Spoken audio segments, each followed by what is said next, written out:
First of all, I want to say hello to Kasia. Thank you very much for accepting our invitation. And also, Giuseppe is here, helping me here today, right, Giuseppe? Thank you very much for coming. Okay, so today the star of the this afternoon is Kasia Kulej. She's a PhD in, I think the title is Protein Chemistry and Proteomics, isn't it, Kasia? I think so. It's very close, to be honest. Yeah. So nowadays she's working at the Children's Hospital of Philadelphia. So it's a great pleasure to have you here. And she's going to talk about some really cool things that she's doing to characterize viral infection, which is actually really, really up to date given the problem that we are all experiencing with this crazy new life that we have. So, yeah. All right. Thank you so much, Tiago, for this invitation. Yes.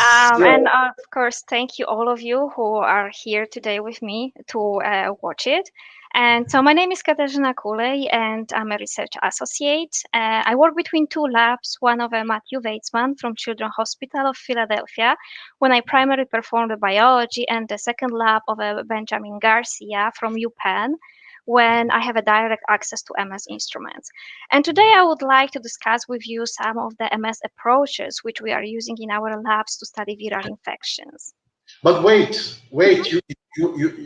you want to start early, but just wait a minute. I have something for you. Just 1 minute. Okay? So first, I want to say, as I always say, thank you to just two students that they are in the backstage organizing everything. So, for example, Luis is the one that contacted Kasia. So they're dealing with a lot of things to make this happen.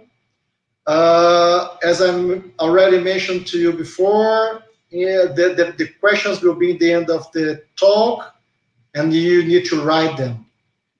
So next talk will be from Fabio Gozzo from Unicamp, and later we'll send you guys the title of the talk, but it's going to be next Wednesday, and I think it's going to be the same time, but we will tell you later. Okay, you can see using our official media, social media, and YouTube.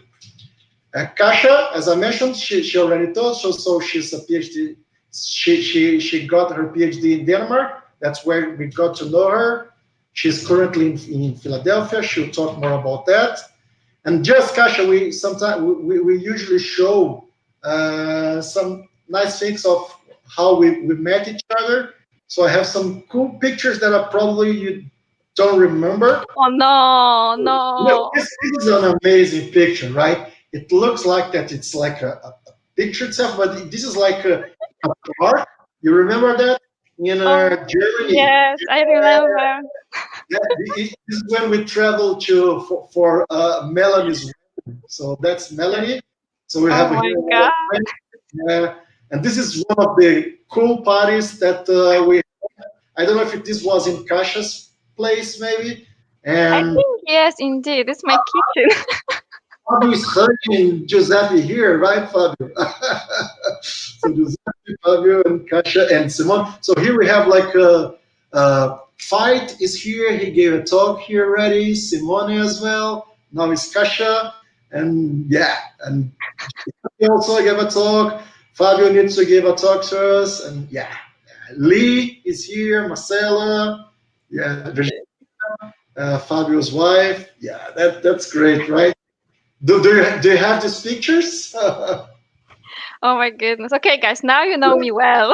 Now we know you. Now you can start, Kasia. So I will use this 5 seconds to actually thank you so much, Luis, who is extremely patient with communicating with me over this last month. So please tell him big thank you for his patience. I'm very grateful. So after the introduction of Tiago, now you really know what I'm doing and who I am, including how looks my kitchen. But okay, so Let's come back to the presentation. So today I would like to show you and explore more of the world of the viruses, and which, as all you know, is extremely large. And especially these days, I don't have to tell you how important it is to study viral infections. And all of the viruses can be divided based on the type of a nucleic acid as a genomic material. And we can distinguish between single-stranded and double-stranded RNA and DNA viruses. And today, particularly, I would like to discuss three viruses, which is adenovirus, herpes virus, and vaccinia. All of these viruses belongs to the group of a double-stranded DNA viruses. So let's quickly compare all of them together. So adenovirus is the smallest one with around 36 kilo base pair of a genome size, followed with a herpes virus, which is nearly 4 times bigger, and the biggest one, vaccinia virus, nearly 300 kilo base pair. And adenovirus and herpes virus replicates in the nucleus of the host cell, while the vaccinia replicates in the cytoplasm. All of the viruses leads to contagious and persistent infection of nearly 60-70% of the human population. And especially regarding adenovirus and herpes virus, the infection occurs primarily in the childhood, and infection is a lifelong. Adenovirus and herpes virus can lead to the lytic and the latent stages of infection. And I will show you just here as an example on the HSV. HSV initially infects the epithelial cell as a lytic infection, replicates in the nucleus, and then enters the peripheral neurons when it establishes the latency as a circular DNA. And upon the cell stress, this circular DNA can get reactivated, replicated, and packaged to the viral particle and sent back to the axonal termini, where can actually reinfect back the epithelial cell. And the size of the genome of the viruses can define how many proteins they produce. And this, from other side, defines how dependent or independent are they from the host. In bigger viruses, of course, we would expect bigger independence.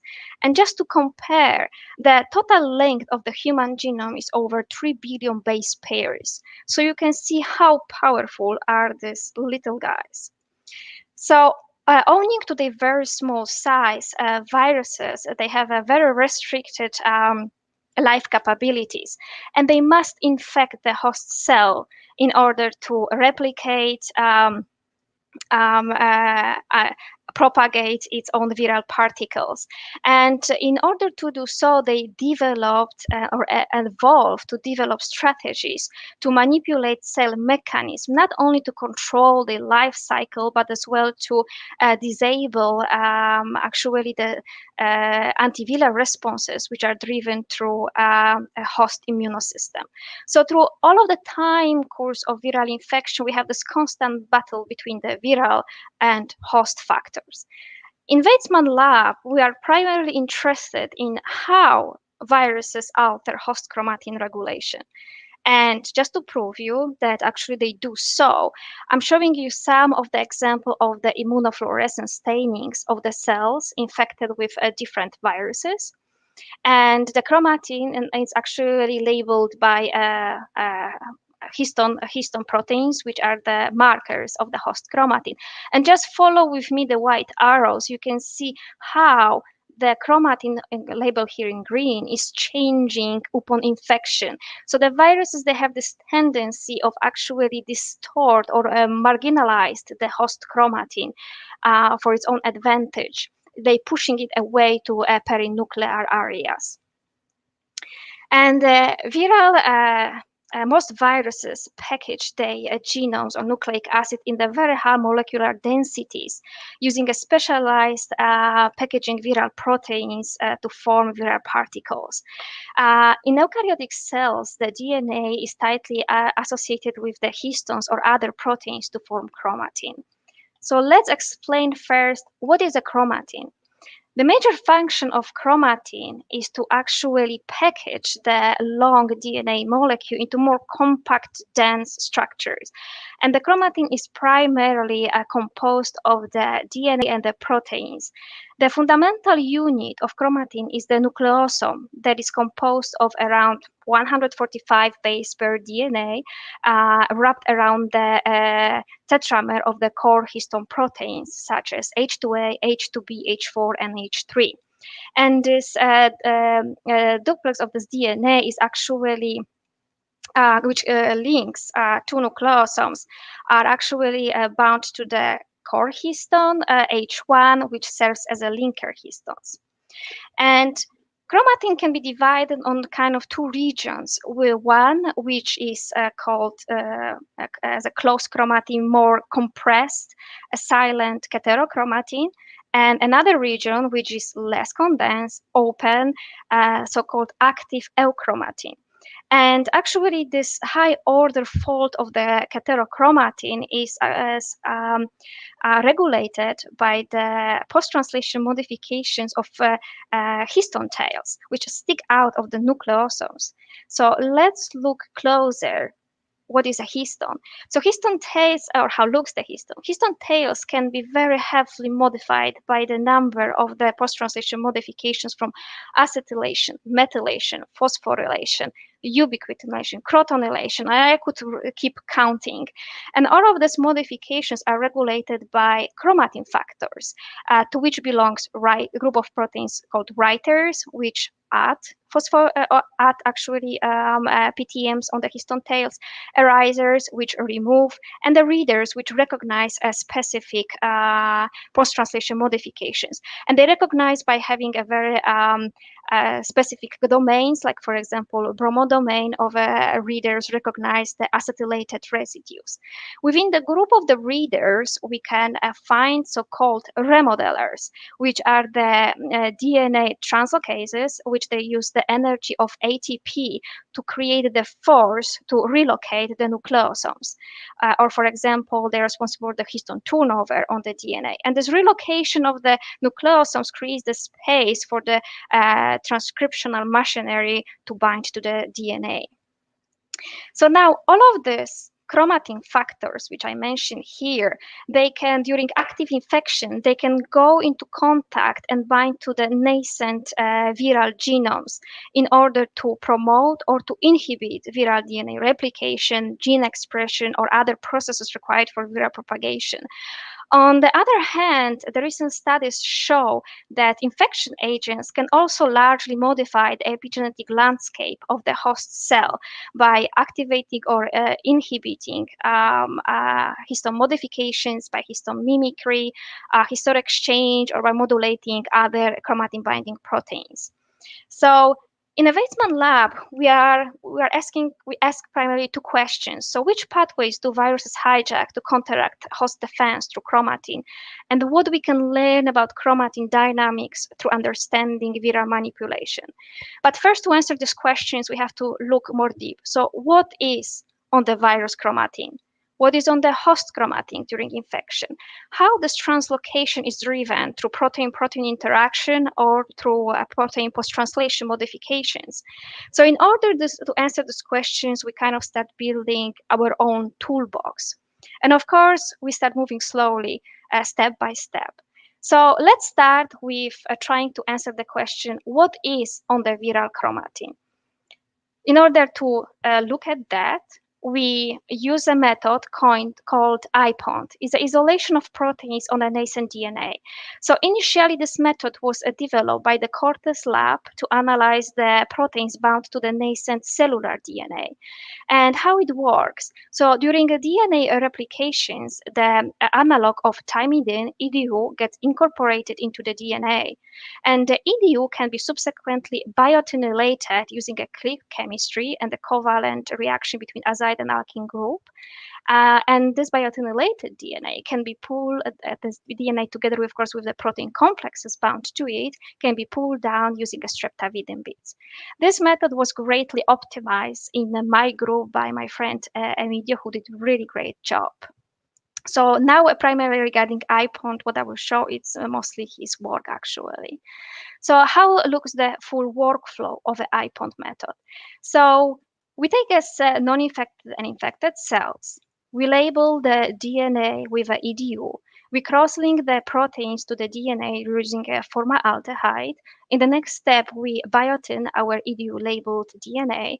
We lyse the cells. We sonicate chromatin on the smaller sizes, and then we use the streptavidin pull down to capture all of the DNA complexes. We are using SDS and boiling to elute proteins from the beads, and of course we send everything for the MS analysis. So here is the time when it's very important to mention that during, especially in the late time points of viral infection, the host DNA replications is nearly completely shut down.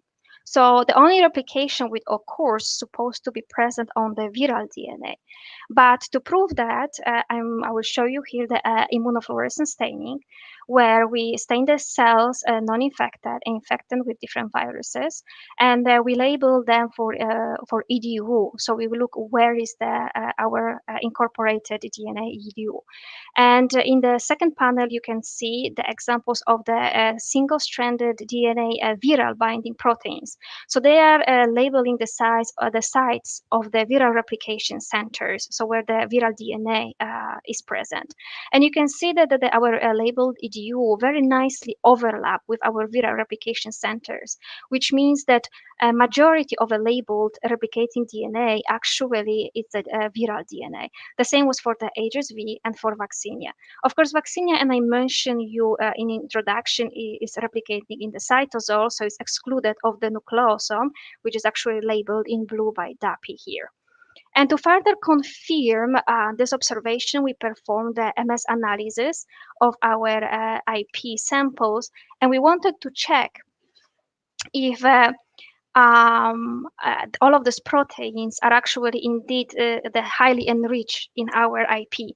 And indeed, by looking on the fold chain between our samples with biotin and without biotin, which is our negative control for non-specific binding, we can see the very high enrichment, fold enrichment of this protein, including with the rank. So at the last step, we did, of course, the Western blot validation. And indeed, we could, over the time course of infection, after performing an IPOND IP, we actually indeed saw the increase of our marker DNA, viral DNA binding proteins for adenovirus, HSV, and vaccinia. We use pCNA as a control for the host replicating DNA. And in case of the HSV and adenovirus and HSV, we actually see very little traces of it. In vaccinia, you can see actually there is a high enrichment, and indeed we proved that pCNA is incorporated into the replicating vaccinia DNA. So that's why this peak of the signal is present here. Of course, I have to say that there is a certain background coming out from the host, but it's always was always less than 50% after sequencing of the pull-down DNA. So overall, in our approach, we identified nearly 2,000 proteins across our non-infected and infected cells. And we also could track what viral proteins are involved in the replication of the viral DNA. And on my right side, you can see Pca Plot, and each black dot represents the replica for certain condition. And actually this PCA very nicely represents what I also say in introduction, how the size of the viral genome defines how virus is dependent from its host. As I mentioned, adenovirus is the smallest one, so of course we'll use the highest number of the host factors to support its replication, and indeed is the closer to the host. The second is HSV, and the last, the vaccinia, which is the most independent virus. So this is a very nice picture. So overall, in our pull down, we actually identified proteins which we can divide on 3 groups. One group of the proteins are the proteins which are equally enriched on the viral and the host chromatin, or there is no significant difference between their enrichment. On the left, in the pink, you can see the number of proteins which actually were significantly more enriched on the viral chromatin compared to host. And these proteins may can have proviral functions in infection. On my right side are the proteins which are the most depleted compared to the host, and they may have antiviral properties. And of course, we have this for all of the three viruses, and then we perform the Go analysis of the pull down proteins. And indeed, the identified Go terms very nicely reflects the viral cell cycle and the processes which may support the viral replication. I'm not able to describe everything because we have a limited time. So today I will focus primarily on the DNA repair proteins. And to even more narrow the window, I will only explain you what we analyze here for adenovirus. So I want to focus on the proteins which are depleted from the from the adenovirus chromatin. So on my left, I'm showing you the scatter plot, which shows the ratio between the proteins enriched on the adenovirus versus host. And on the y-axis, you have the intensities of the protein. And in the blue, I label the protein which are excluded or underrepresented on the viral chromatin. In red, proteins which are more enriched. And in the middle are the proteins enriched equally or non-significant. And as a control for the proteins which are depleted, we label the proteins which belongs to the mRNA complex. mRNA complex is actually related exactly to the DNA repair, double-stranded DNA repair. And this is our positive control. We know that these proteins are the targets of the E3 ubiquitin ligase complex of adenovirus. And indeed, they are depleted. And here far on the left, we found these three proteins, and we were interested, are there also degradable targets of adenovirus? In order to look at that, we performed the Western blot analysis, when you can see very nicely that over the time course of infection, indeed, the transcription factor is decreasing. We couldn't see this pattern for claspin and ATAD2. It can be that it's maybe antibodies. We didn't go very deep into the validation. So we decided to directly move to the transcription factor 2. And to check if actually this transcription factor can also be degraded similarly to the mRNA complex by the ubiquitin ligase, we made a mutant when we actually deleted the region of the E4 proteins, which are the very important component of the AD5 E3 ubiquitin ligase complex. And indeed, when we remove this protein, so we kind of disrupt this complex, you can very nicely see that we rescue the levels of the TF21 protein. So to ask if it's really the degradation on the protein level, not on the decrease on the mRNA level, we use the proteasomal inhibitor.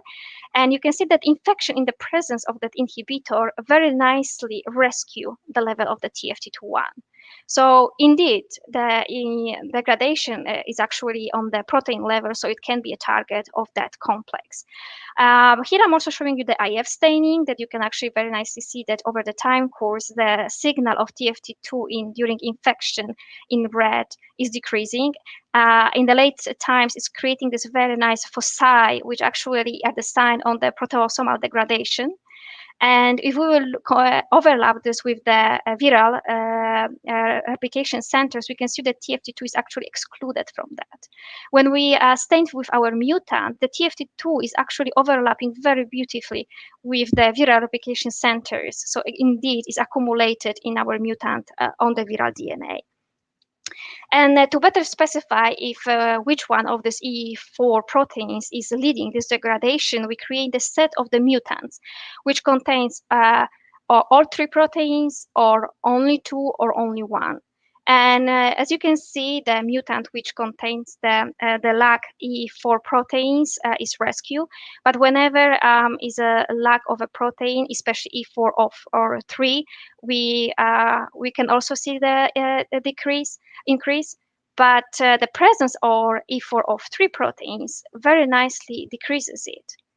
And also within a transfection, we prove that overexpression of the single proteins, especially E4 of 3 within a cell, leads to the decrease of TFT21 protein.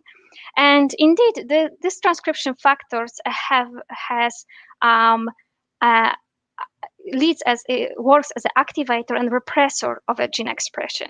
And recently it was actually found as well to be responsible for the interferon response upon viral infection. So indeed may have antiviral responses. And of course, there is a number of other proteins which we are currently validating, and as well the subset of the group which is retained more on the viral chromatin. And we are looking in all of them, but unfortunately I don't have time to focus on each single today. So I just give you some example to prove that our iPod indeed is working. But what I did as well, I took an iPod and I looked for all of the proteins which are responsible for the regulation of the chromatin structure, and as well proteins which can recognize the histone post-translation modification.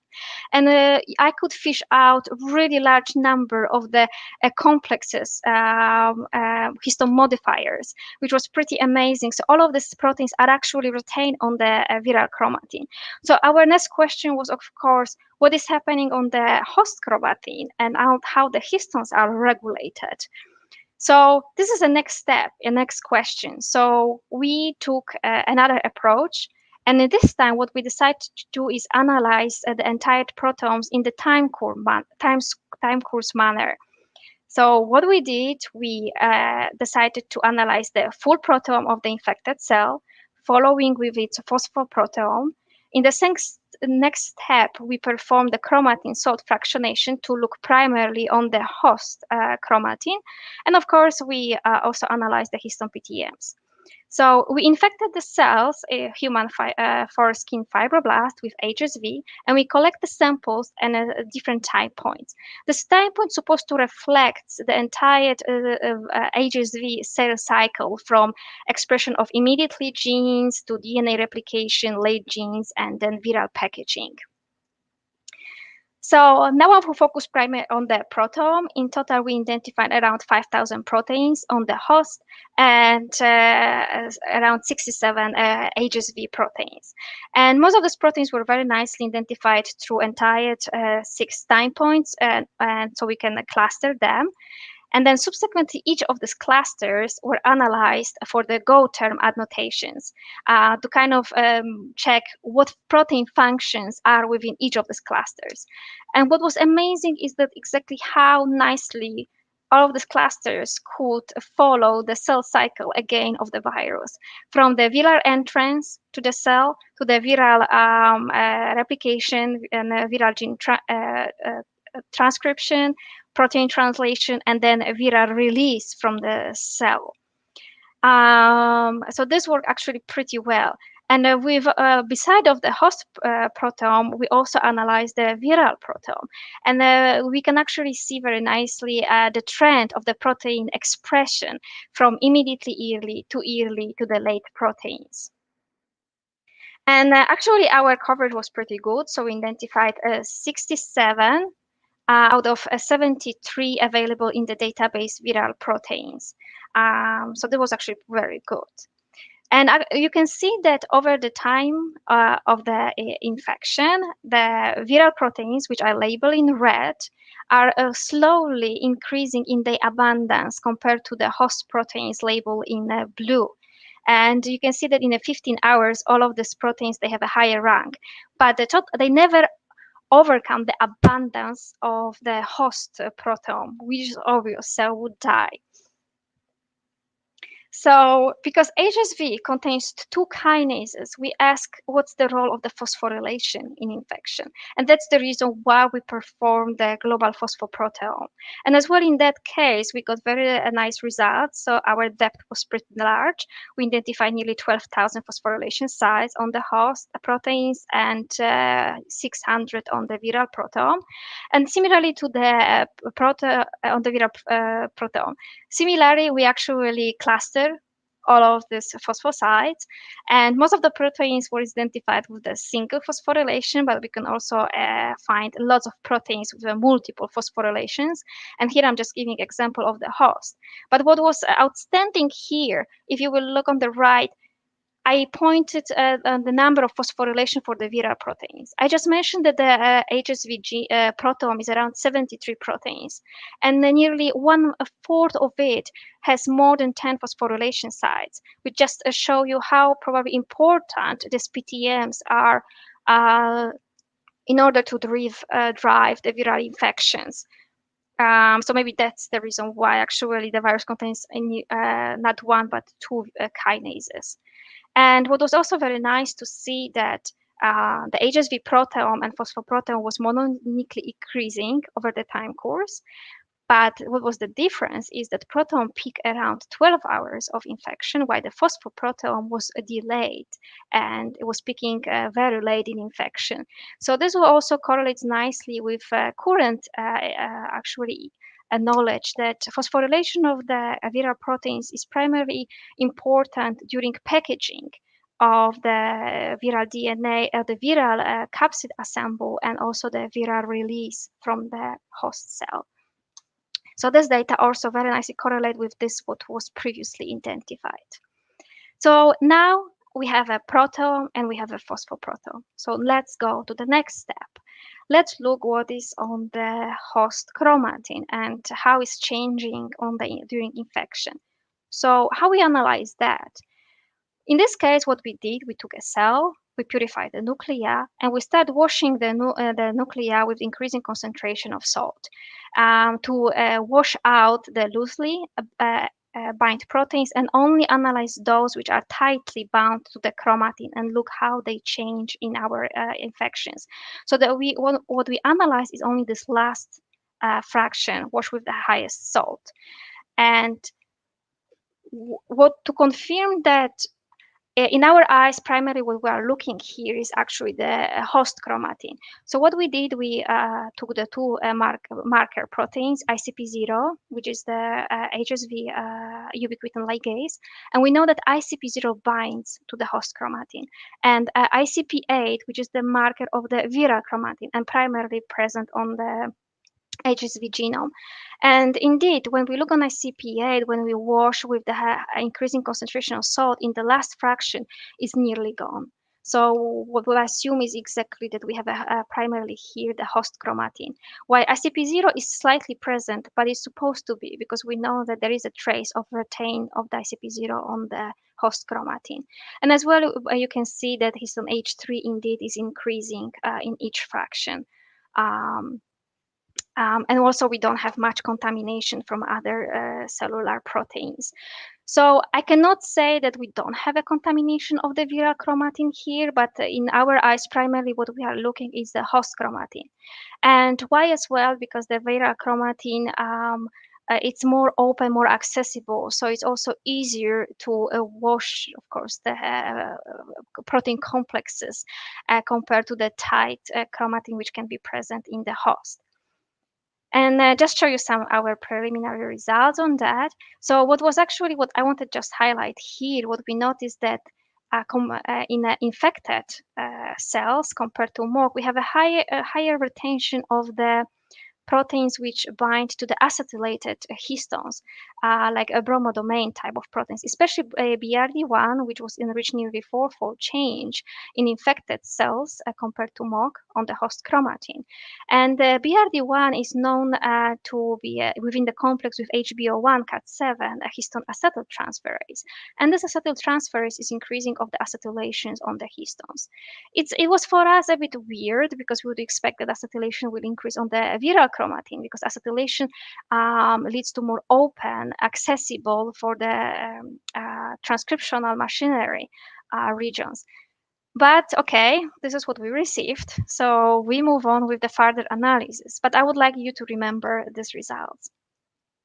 So also what we saw in our results, and was previously published by a very nice paper of the Luca lab, that the HDAC protein, so histone deacetylase, is actually retained on the viral chromatin, but nearly excluded completely from the host chromatin during infection. And even the subset of the HDAC2 is actually sent out of the nucleus, which is labeled by DAP in blue, to the cytoplasm. So we can see that we have increase of the histone acetyltransferases from previous slide, and here we have a decrease of the histone deacetylases, which even more promotes the information that indeed we have some increase of acetylome on the host chromatin. So because of these results, we decided to look at the histones. What is happening at that, and indeed, if the all of acetylome is so highly regulated. So analyzing histones during compared to normal proteins is a little bit more challenging. So the histone tails contains a lot of lysine and arginine residues, and a simple trypsin digestion will create too short peptides to capture them by MS. So what we do, we propionylate to block lysines, so trypsin digest only after arginines, and we get longer peptides. And of course, what we're most interested is to see the PTMs and quantify them. Below, I'm representing just an example of the data which we have from a histone analysis. And for example, for histone H3, so we can quantify a multiple and different type of the PTMs at the same time. And we can define the ratio between them, so how abundant they are relative to non-modified histones. And also what is on our benefit, that actually we can analyze the isobaric forms of the peptides. By isobaric form, I mean it's identical peptides modified with the same number of the PTMs and the same PTM. It's just its position on the different residue. So we can also, with our approaches, distinguish this type of peptides. So let's go to our results. You can see that over the time course, indeed, the histones, PTMs, are getting highly regulated, especially in the late stages of infection. So this is the comparison of the infected cells versus smoke. And what was very nice to see, that our acetylation, especially K9 and K14, indeed showed a very beautiful monotonic increase during infection. And within the group, within the same cluster where these acetylations were found, we also identified phosphorylations on the histone H3 as 10. So we decided to validate them by Western blot, and you can see very nice monotonic increase in all of the cases. We also look on the S28 with similar function to S10. It's very hard to capture by MS due to its low abundance. We verify our observation by IF as well, and you can see that over the time course, indeed, the staining is more bright. And what is interesting that when we look for the ICP8 protein, which stains the viral replication centers, it looks like these acetylations are indeed excluded from the viral replication centers, and they are on the host chromatin primarily in both cases. And just to remind you from the results from my host chromatin bound proteome, indeed, we found this BRD1 and histone acetyltransferases to be more enriched on the host chromatin, and this increases the acetylome on K14, and indeed we see this in histone results, and as well excluding of the HDACs, which can lead to the more global increase of the acetylome on the host chromatin in infected cells. And of course, we also validated the phosphorylations, and we can see that they both increasing, and the same picture, primarily the increase on the host chromatin, and they are looks like it's excluded from the viral. Of course, we cannot really fully say that by IF. We would need to perform the enrichment analysis of this region of chromatin and sequence them, but in our opinion, it's primarily it would be the host. But what was the most striking here is that beside of the increase of the single marks, the peptides, which were the highly actually increasing in abundance, were carrying phosphorylations and repressive marks. So H3K9 trimethyl S10 and H3K27 trimethyl S28 phospho. And this is very interesting because they actually are an example of a process or a which is known as a metal phosphoacetyl switch. And I will just explain you what it means. Because I'm more interested of the S28, I will explain this primarily on the H3K27 trimethyl S28 peptide, but below you have a corresponding residues for S10 peptide.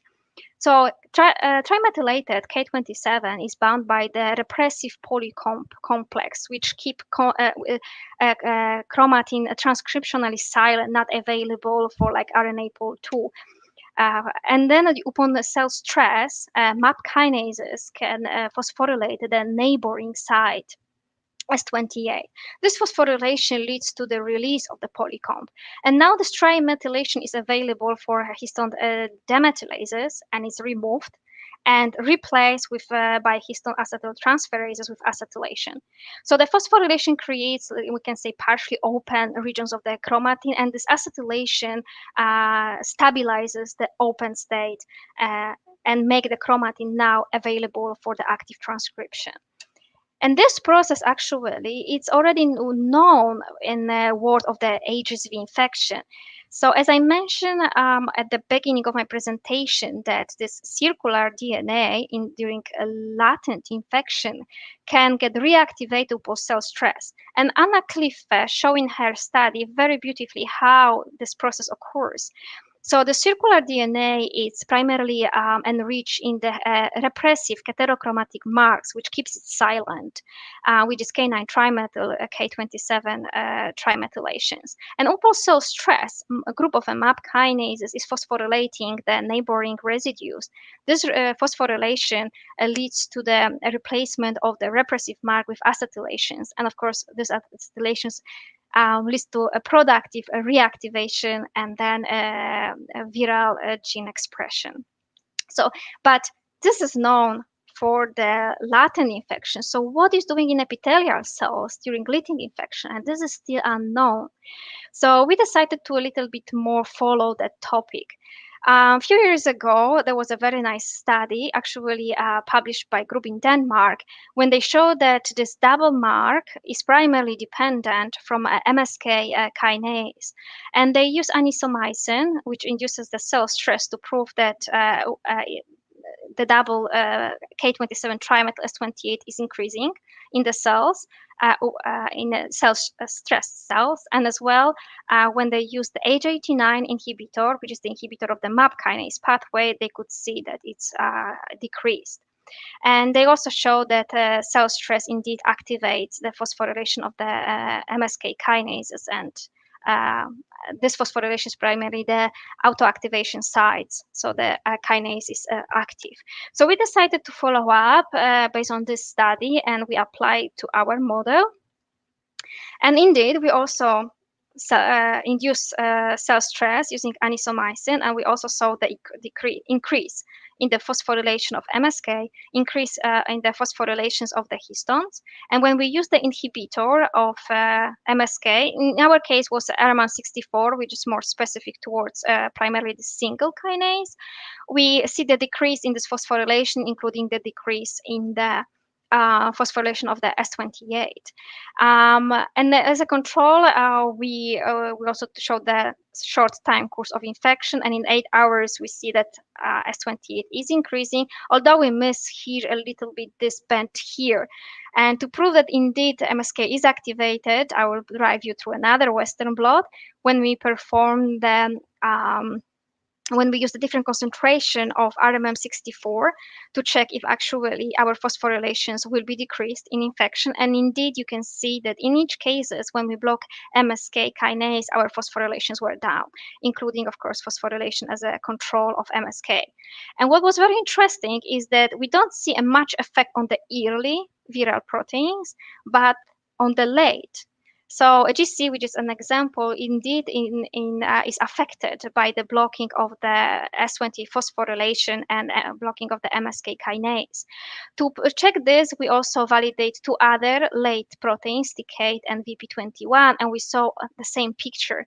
So indeed, the blocking of S28 phosphorylation blocks the late viral gene expression, but not much the early. So maybe there is something expressed out of this host chromatin that supports viral expression. And of course, to follow up that, now we are performing the ChIP-seq analysis to check what is produced from the regions or what is behind these regions of S28 and S10 phosphorylations, and we are trying to follow up how they affect and what's the really mechanism during viral infections. However, how to put all of this information together now? I know it's really a lot and there are different layers of information, and there is no one single experiment which can lead us to explanation of entire signaling pathways or protein functions. So as an example here, what just to show you in the one put to one box how we are using these pieces of multiple information together. So as you could saw, you can see I use the proteome to check what is happening to the host proteins. Are they stable in abundance? Are they increasing or they are decreasing in their abundance? Let's say they are stable, like in case of the MSKs, I've checked what is happening with the PTMs. And indeed, some of the proteins they show the increase of the phosphorylation, which may lead to this activation. And in our case was the MSK, which indeed was phosphorylating the histone proteins. And this, again, the phosphorylation of this histone sites leads to increase of the H3 K9 and 14 acetylations. And to prove even this more, we could observe in our chromatin-bound proteome that we have increase of the histone acetyltransferases and bromodomain type of proteins on our chromatin, and we have a decrease of HDACs, which even support more of this increase here. So we need these multiple layers of information to actually fully build the picture of the signaling pathways and how the protein is hijacked by the virus and what's the outcome of it.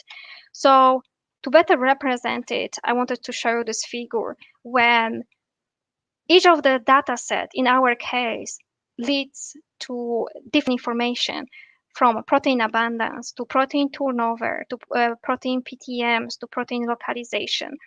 And for example, we also analyzed recently using pulse SILAC protein turnover in infected cells and looks really great. Of course, as you saw, I accumulate information about phosphorylation, but also we have currently data sets about ubiquitinations in infections. So what we do, we overlay all of these pieces of information to try to, as best as possible, describe the protein and define what is happening to it through infection. Once we know if the protein changes localization by protein-protein interactions or protein changes in the protein post-translation modifications, we try to mutate, as I show you on the TFT21 protein, certain domains or proteins to check if how they will respond, or you can mutate the phosphorylation site or another site which is modified by certain PTM and check on the response. So we are analyzing the phenotype. So if upon mutation of this protein, what is affected? Viral entrance, viral replication, viral egress from the host cell. So this exactly defined as the final outcome of a certain signaling pathway or a certain protein. So I know it looks like very time consuming, but unfortunately, that's the best way for characterizing certain pathways through the infection. So just to summarize and not keep you longer, so what we manage is to develop the certain proteomics pipeline to exactly identify the dynamics of the host and viral proteins. We also could define the protein localization on the chromatin virus versus host using an IPON and chromatin fractionation. And using our omics data, we could prove that indeed They are global histone changes, and they have a huge impact on the infections. And as well, we show that metal phosphoacetyl switch is a mechanism is very important, not only during latent but also during the lytic infections, and is driven through a MAP kinase pathway. And currently, to better define the function of this S28 phosphorylation, all of these acetylations, we are performing the ChIP-seq analysis to check what is behind these chromatin domains. And of course, I really would like to thank you to all of my groups, both from Weizmann and Garcia Lab people, for the constant support and help, especially from a biology side, which viral infections are still pretty new to me. Thank you so much, and I'm sorry I keep you pretty long. No, that was great, Kasia. Thank you very much. Thank you very much. That's like beautiful, beautiful work. Yeah, we have indeed lots of new data, and I hope that in the future I will show you, especially that I want to really promote here the Pulse SILAC. It reveals so much of degradable targets of the virus. And then when we overlay that with the ubiquitin alone, which we achieved, the data are just outstanding. And I really hope that I will share this data soon with you as well. Yeah. So you're already invited to come again and show us like the new data as Yeah, it. I will be very happy really to show you my other data. And of course, I hope I will show you the follow-up of our S28, which is actually pretty interesting to see that overall is increasing on the host chromatin, has actually huge impact on the viral infection. So we want to know what is behind that. It's just we're working still on that. So we already have people starting to send some questions. I have a small one, then maybe Giuseppe, and then we can go to the audience. You did mention, but I didn't catch up about, for example, the viral phosphorylation. Do they also have the kinase, or they hijacked the host kinase to do the phosphorylation? Actually, it's a good question. The answer is both. So it's very interesting because indeed the viral kinases may directly phosphorylate both host proteins and the viral proteins, and we know already lots of examples. But as well, like for example, it's known that US3 kinase, so one of these two of the HSV, can phosphorylate Pca kinase and activates the downstream untied pathway. So this is also interesting. So actually, the answer is it's actually both. Okay. And do you know if the protein somehow they have like a more increased affinity towards the kinase to kind of change and balance to like, I mean, what I want to say is that if somehow the proteins are more phosphorylated, the viral proteins are more phosphorylated by the host kinase compared to the host proteins. Do you know So that? yeah, so this actually depends on the time course because early in infection, when the viral kinases are very low abundant, primarily things are driven through the host. But Mm-hmm. late in infection, when you start accumulating more and more and more viral kinases, they can start taking a lead. Because I think in the end, what is happening, but this is still just my theory, is that everything depends from the time and space. So where are these kinases? What's the abundance? So I still think that it's kind of a competition of the host kinases and viral kinases for the substrates. And now this abundance of these proteins and the localization may actually have a huge impact on the final picture. Great. Mm-hmm. Thank you, Joseph. Uh-huh. Oh, Kasia, thanks a lot for your talk. It was great. I'm sorry, too I fast. already knew most of it, and I can see there are even more news coming up. So I'm really looking forward to see the new stuff you are doing. Yeah, I have some data that I may share with you indeed. It's just I could keep you guys back next few hours here. But No indeed, worries. recently, Tiago yeah, will invite you next time also. yeah, so we're happy. So I was actually, I mean, I think the way you present all of these layers of analysis is a very good lesson to show how we can learn more if we do more. And Sometimes, yeah, I think that Yeah, I agree with you. This is the answer that most of the people they don't like because it's so much of work, so much information to put together. But that's unfortunately it's the way to give a sense of your data. Yeah. And one example of that might be because you did both the total proteome, right? So you analyze Mhm. at different time points the total proteome, but also you applied this I-pond strategy. Yes. And when we do the total proteome, well, especially from early time points, the majority of protein do not change. So Yes. we get actually very most changes during late. But when you apply this iPond, you can see specifically at one specific place, like at this replication, you can see protein that are actually binding to the DNA of the virus. So you can see changes at early time point that maybe, not maybe, for sure, when you do a total proteome, you miss them. So actually, this is another lesson that it's very clear from your presentation that we have to also develop this new strategy. And also, Mhm. even though the iPond was already shown, as you said, from host protein, like cellular protein, actually you optimize the time of labeling, right? You optimize Yes. Indeed. several things Mhm. to Indeed. I be did sure imagine that that. you are labeling that. Mhm. So my question is, of course, you have applied this to double-strand DNA virus, right? How do you see this technology to other type of virus? So actually, you have to be indeed Like, careful because yeah, there are also ways to label RNA, and we know yeah, that. So instead of like EDU, you will use just different groups.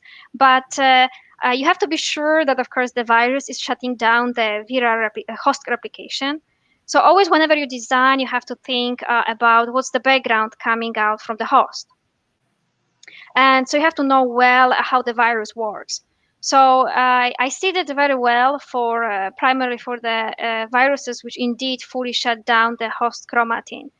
But otherwise, you will get just too much background no, from yeah, and as well, it actually worked very well for the, as you could see, for the viruses which replicate in the cytoplasm. Because what we actually observed and was very interesting is that viruses replicating in cytoplasm, they actually steal from nucleus lots of proteins.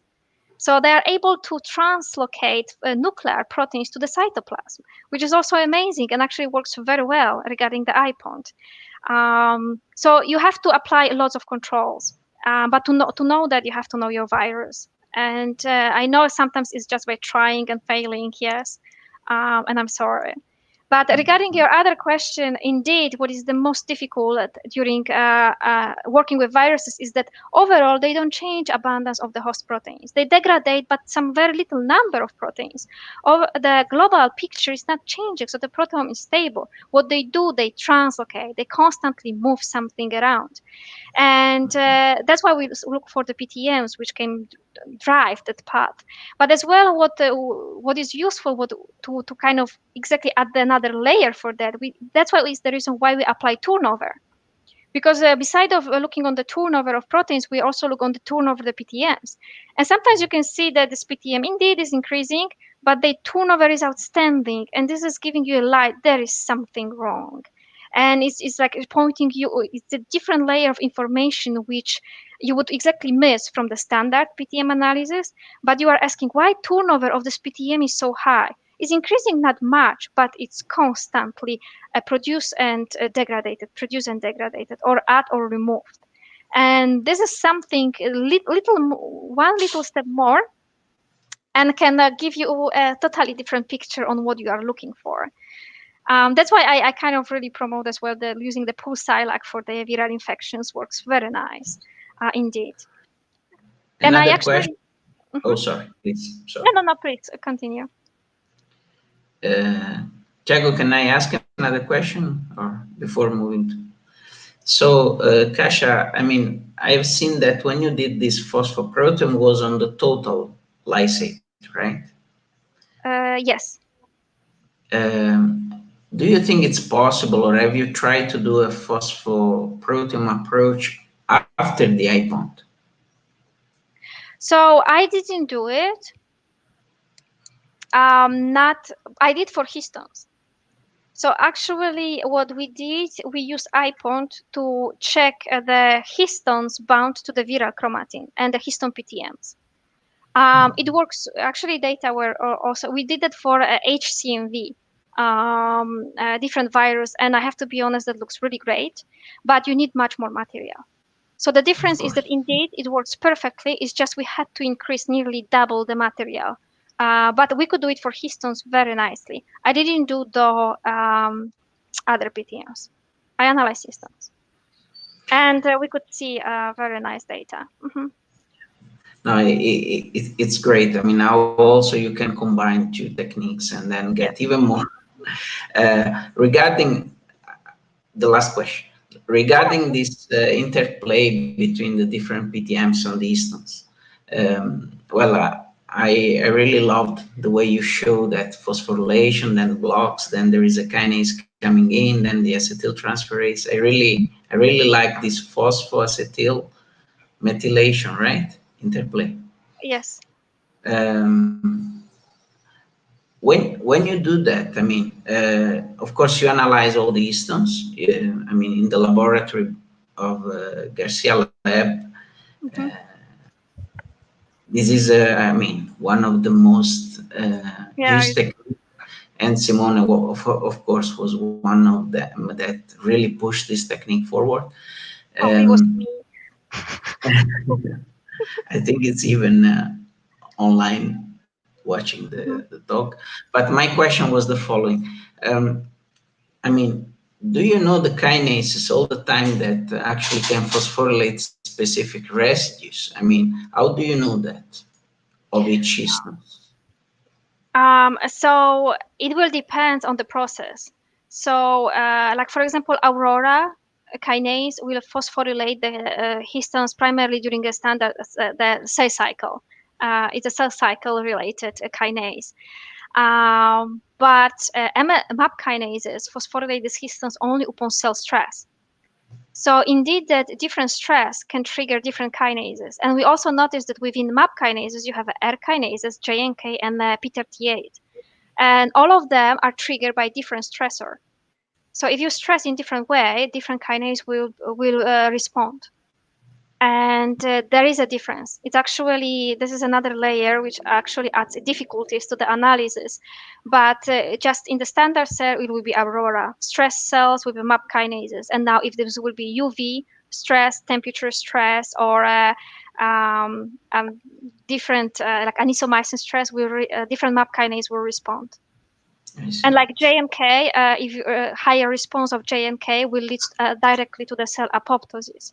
Why P38 can rescue still cells from apoptosis. So that's why P38 is preferable by a virus, because virus doesn't want cell to die. So actually, what you can see that infection primarily induces the activation of P38, but not JNK. JNK is a late in infection, but then virus wants to get out of the cell, so it allows for the apoptosis. All right. So it's yes, it's another layer of the information and complication. Yes. Thanks a lot. No problem, Giuseppe. So we have a question from the audience here, Adriano Pimenta. He actually has two questions, so that's the first. If you or if you have any knowledge of other PTMs in various proteins, and maybe I can already add the next one because apparently he noticed that the phosphorylation was primarily or mainly in non-structural viral protein. And if it's correct. So so what I show the phosphorylation, where of course I show only the proteins which are the most highly enriched. So let me start from question number one. So indeed, there are other PTMs which are found on the viral proteins, and it's a very good question because this part is still not fully explored. I was working for with adenovirus proteins when we were actually trying to characterize acetylome. And indeed, the viral proteins are highly acetylated as well. And of course, ubiquitin-related, because most of the viruses contains its own A3 ubiquitin ligases. And it's actually surprising that some of the viral proteins also get degraded through time of infection. And the ubiquitin ligases also can label them. Sumomylation is another PTM. And indeed, I never went out of that window. So, but I bet that there is something much more. It's just until now, what we're trying to characterize was phosphoproteome, acetylome, ubiquitinolome, and sumomylation. They were primarily the three because of the enzymes which a virus contains. And regarding the second part of the question, it's actually very nice as well, because the structural proteins, I would assume they are the most abundant late in infection, yes? And they are phosphorylated. We also identified plenty of phosphorylation sites. But the proteins which are important from the early time points of infection, primarily I would say non-structural ones, it's those which are last longer. And they can accumulate more modifications because they may perform more functions over this time. But this would be just a theory. While the structural proteins are primarily the late ones, which actually because they're supposed to create the particle, yes. So they accumulate maybe less phosphorylations over this time because they are just nearly when the virus is leaving the cell. But this is just my theory. And I know, for example, that like even the viral kinase of the US3 of the HSV gets phosphorylated over the time course. And this phosphorylation of the viral proteins often defines the localization. Is a nuclear localization or cytosolic localization. And like if a US3 is important in the late time points of infection, it would be phosphorylated, let's say, to enter the nucleus. Where early in infection, it's performing the function primarily outside of nucleus, so it will be there. So it's kind of like I think this PTMs defines exactly where the proteins are. And in longer proteins over the time course of infection, then I think would accumulate maybe more PTMs. But this is just my theory. I have to be honest, I don't know perfect answer for that. Great. Another question now for Magno. So as you said, that's true. 4 projects and 1 big question. Is there any non-recombinase from the host that binds the viral proteins? It's a good question, and I have to be honest, I cannot answer it. It's out of a kind of like a pool what I'm working with, and I have to say I don't know. I didn't explore that. I'm still in the moving in the virology world, and I'm sorry, I don't know. Mm-hmm. So yeah, Marcela has a question. This virus kinase could have a big hole on the open chromatin from host. I damn you! You just hit the most. It's one of the most proper questions actually, because this is what I'm following now. Indeed, what I think is that the viral kinases they want to open host chromatin, and the reason why I still don't know, but it can be that there is something what virus wants to, for example, express to support its infection, or maybe the more silly answer, it wants to open the chromatin for its release from a nucleus, because as we know, the chromatin, especially on the perinuclear surface, it's very tight and compact. So when you relax the chromatin, this allows for the virus to create the channels kind of through the chromatin to leave the cell. And there can be 2 reasons that the opening of chromatin it's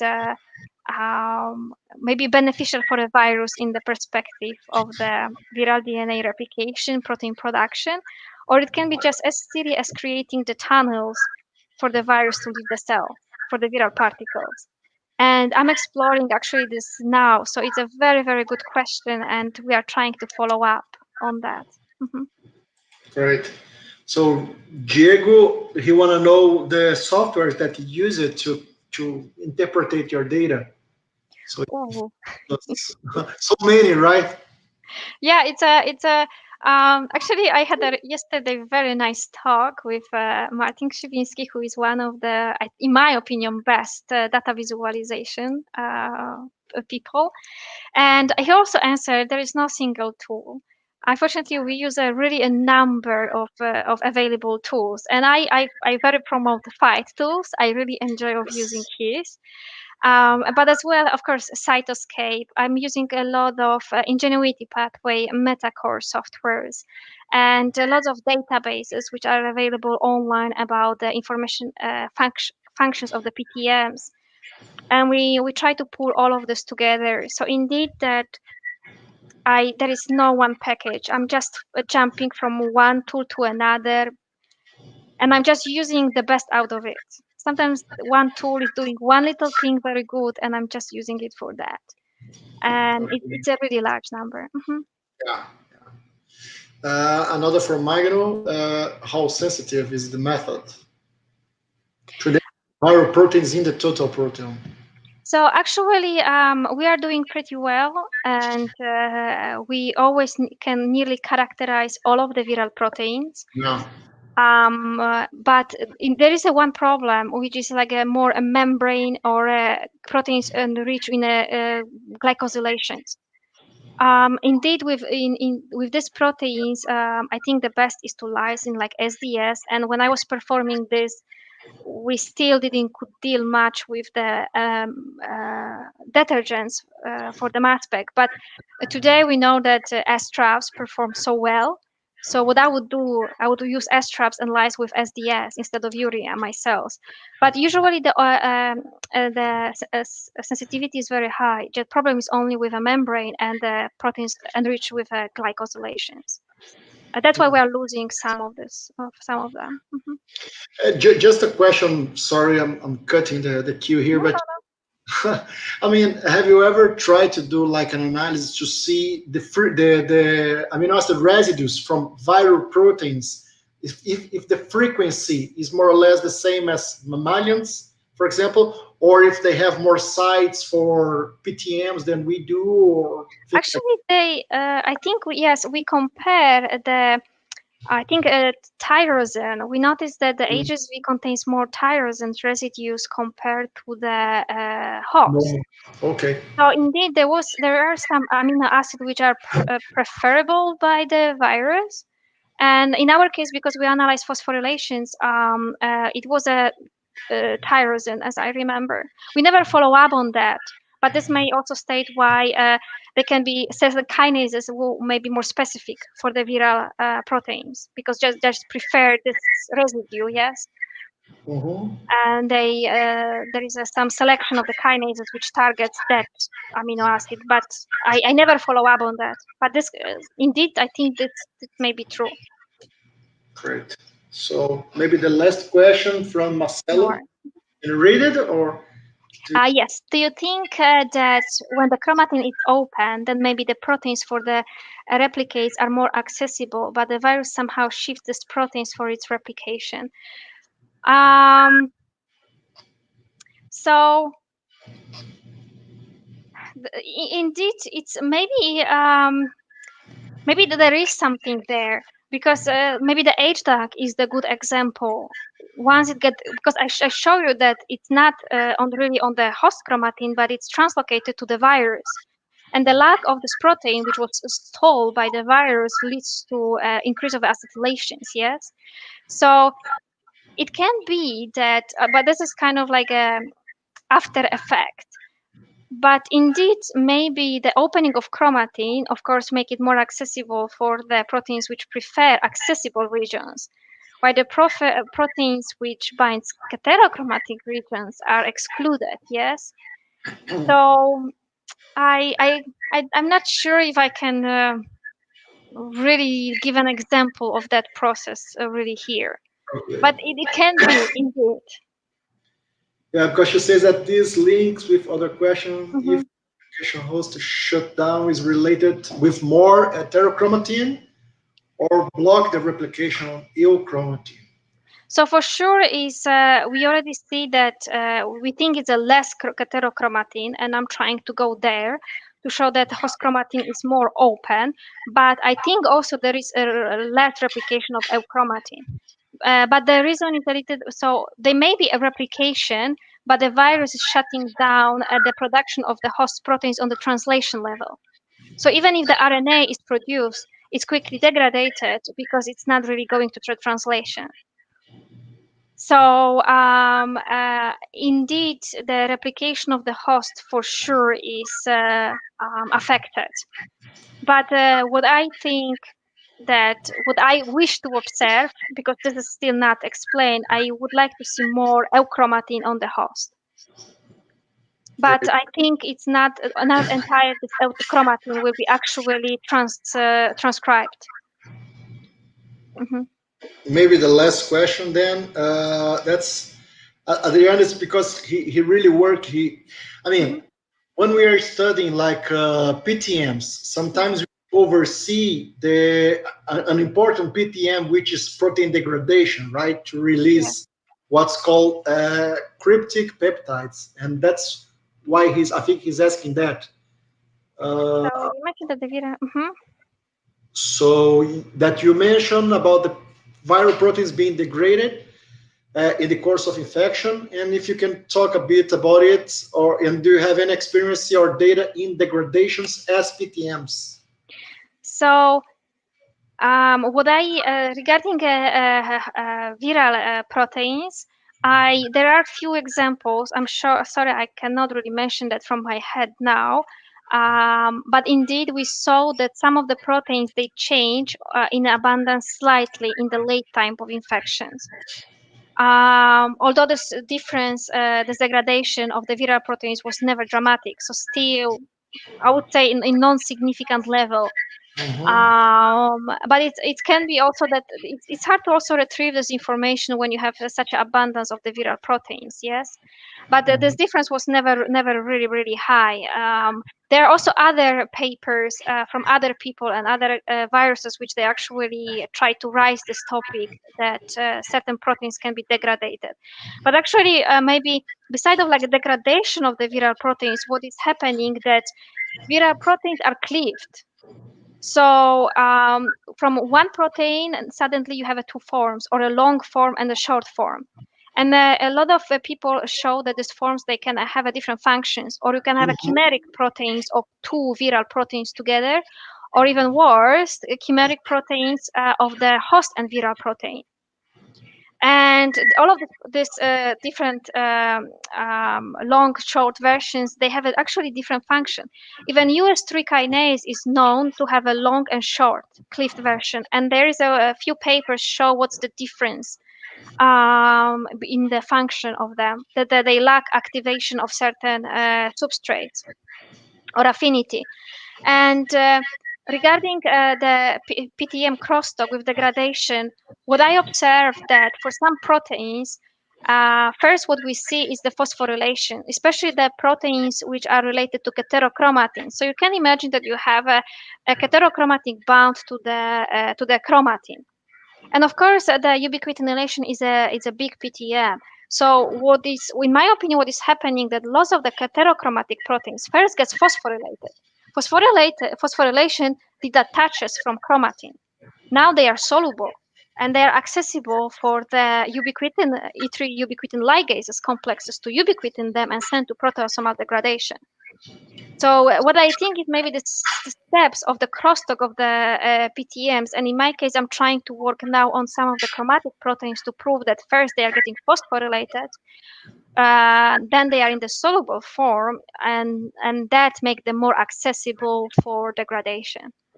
And that I want to see this type of a crosstalk of a, let's say, phospho and ubiquitinylation. But as well, Ileana Cristia lab show very nice crosstalk of acetylone and the phosphorylation regarding lamine. When we have a phosphorylation of lamine following with the acetylations and then a release from the perinuclear membrane.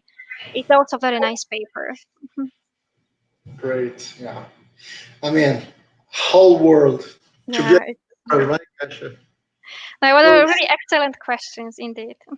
But I'm Yeah. still learning. Like I think all of we, I did not explore all of the fields in the virology. Especially, I'm jumping now more into the RNA and trying to check how viruses are modulating the production of the RNAs and how coding and non-coding RNAs may actually manipulate the viral infection. This is also huge Yeah, I know. information.